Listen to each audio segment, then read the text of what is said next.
Cyril, on se connaît depuis combien de temps? 2018, c'est ça? C'est bien ça. Ouais. Mais avec Benjamin, on vous suivait depuis quelque temps déjà. Et ce qui nous avait marqué, c'était le sérieux et les valeurs que vous véhiculiez sur le marché. Bah, c'est exactement ça en fait. C'est la notion de partenariat qui nous a attirés parce que changer d'un actionnaire minoritaire à un actionnaire majoritaire, c'est quand même quelque chose de très engageant.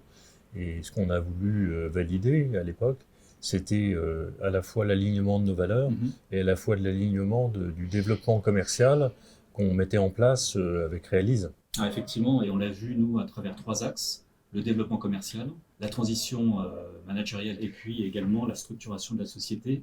Et tu as voulu reproduire à travers l'arrivée, le recrutement de Lionel Le Camus, une structure à deux têtes également.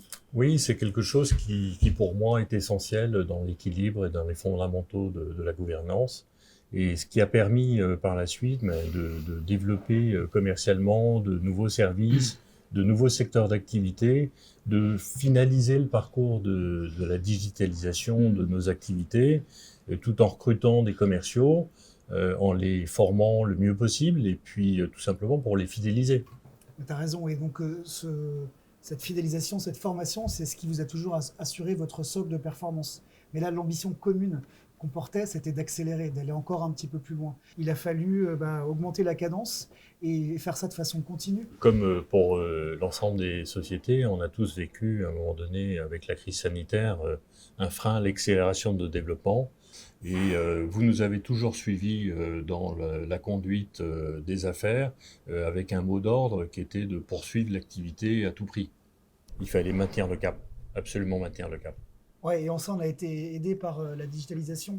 C'est ce qui vous a permis non seulement de continuer à avoir de l'activité, mais en fait de prendre des parts de marché. Oui, de prendre des parts de marché. Et on voit aujourd'hui, en fait, l'ensemble de la chaîne de valeur de la digitalisation soutient notre développement au jour le jour.